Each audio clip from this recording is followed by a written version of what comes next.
¿Qué tal? Hoy nos vamos a meter de lleno en una historia que arranca con la traducción de un texto muy antiguo y nos lleva hasta una visita angelical. Es un relato que gira en torno a una pregunta clave.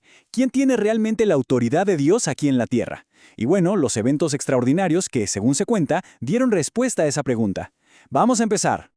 La historia que vamos a desglosar hoy es todo un viaje. Empieza con un texto antiguo, nos frena en seco con una pregunta que parecía no tener respuesta y, según la fuente, culmina con una solución que vino literalmente del cielo. A ver, para empezar, vámonos a la primavera de 1829. El lugar es Harmony, Pensilvania. Ahí, dos hombres están totalmente concentrados en el trabajo de traducir un registro bastante antiguo. Imagínese la escena. Dentro de una pequeña casa, José Smith y Oliver Cowdery están traduciendo un pasaje muy específico, uno que describe la visita de Jesucristo a los antiguos habitantes de las Américas justo después de su resurrección.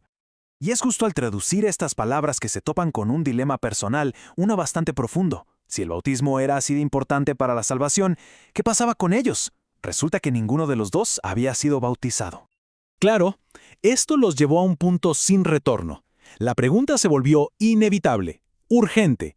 Si el bautismo es tan, pero tan esencial, ¿quién en este mundo tiene de verdad la autoridad divina para hacerlo? Con esa pregunta dándoles vueltas en la cabeza, José y Oliver buscaron una respuesta de la única forma que se les ocurrió. El 15 de mayo de 1829 se fueron al bosque a orar. Y es ahí, mientras estaban orando, que un mensajero celestial se les aparece. Se presenta como Juan el Bautista, y según el relato, les confirió algo llamado el sacerdocio de Aarón, dándoles las llaves, o sea, la autoridad específica, para poder bautizar. Entonces, la secuencia de los hechos es súper clara, ¿no? Primero, la oración en el bosque. Después, la aparición del ángel. Luego, les otorga esta autoridad del sacerdocio. Y para terminar, el ángel les dice que ahora debían bautizarse el uno al otro en el río Susquehanna, que estaba ahí cerca. Según lo que cuentan, el cambio fue, ¡wow!, inmediato. Justo después de bautizarse, sintieron como si su mente se expandiera. Pasajes de las Escrituras que antes les parecían un enredo, de repente tenían todo el sentido del mundo. Bueno, ahora la historia da un giro. A medida que avanzaba la traducción, la oposición en Harmony también crecía. Se volvió obvio que necesitaban encontrar un lugar más tranquilo para poder seguir trabajando. Y la ayuda vino de un amigo de Oliver, un tal David Widmer. Recibió una carta donde se le decía que era la voluntad de Dios que fuera a Harmony para llevarse a José, a su esposa Emma y a Oliver a la casa de su familia en Fayette. El objetivo era que pudieran terminar la traducción en paz. Pero, claro, había un pero. David tenía por delante 2 días de trabajo pesado en la granja. Sin embargo, aquí es donde pasa algo increíble.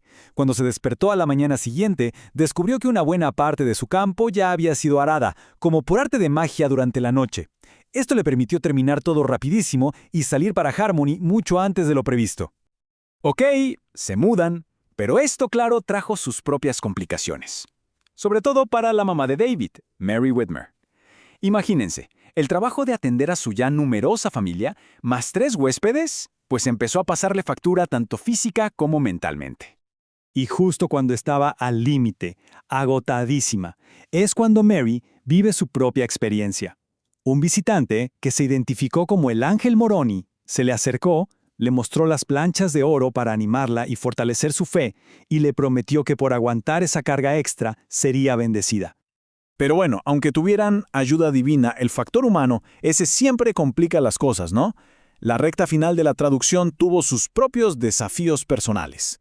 Y esto que viene ahora es un ejemplo perfecto, un momento súper revelador. Una mañana, después de discutir con su esposa Emma, José se sentó a traducir y nada, simplemente no podía. Su habilidad para traducir había desaparecido por completo. Y no pudo seguir hasta que se fue al huerto, oró y, por supuesto, se reconcilió con ella. Conforme traducían la última parte, era como si todas las piezas del rompecabezas empezaran a caer en su lugar. Descubrieron la historia de cómo se originó el registro, profecías muy potentes sobre un vidente llamado José y finalmente el título oficial del libro, el Libro de Mormón. Y justo cuando la traducción estaba por terminar, una promesa que estaba escrita en el mismísimo libro estaba a punto de hacerse realidad, añadiendo otra capa fascinante a esta historia. El libro decía literalmente que a 3 testigos se les mostrarían las planchas. Y claro, Oliver Cowdery, David Whitmer y Martin Harris, sus colaboradores más cercanos, no perdieron el tiempo y le suplicaron a José que les permitiera ser ellos esos testigos.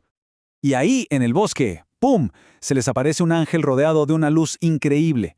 No solo les mostró las planchas de oro, pasando las hojas una por una, sino que también les mostró otros artefactos antiguos mencionados en el libro. El pectoral, los intérpretes conocidos como Urim y Tumim, la espada de Labán y esa brújula milagrosa llamada Liajona. Pero la cosa no fue tan fácil para Martin Harris. Al principio parece que sus propias dudas le jugaron en contra y hasta se apartó del grupo, sintiendo que él era el problema. Pero después de que José lo encontrara orando solo, la misma visión se repitió para él. Y su reacción fue de puro alivio y alegría, exclamando: «¡Mis ojos han visto!». Y este es un punto clave. Fíjense bien, el relato nos presenta 2 tipos de testimonio, y no es casualidad que sean tan distintos. La experiencia de los 3 testigos fue espiritual, una visión, pero poco después, un segundo grupo, los 8 testigos, tuvieron una experiencia totalmente física. A ellos se les permitió agarrar las planchas, sentir su peso y mirar de cerca los grabados. Así que, con la traducción ya terminada y con un grupo de testigos, tanto espirituales como físicos, para respaldar la historia, la parte de José en todo esto, pues había terminado. Y las planchas fueron devueltas al ángel. Al final, toda esta historia se basa en una mezcla muy particular, ¿no? Por un lado, visiones sobrenaturales, y por el otro, evidencia física y tangible. Y eso nos deja pensando en la naturaleza misma de la creencia, y qué tipo de pruebas busca o necesita cada quien para aceptar algo que se sale de lo común.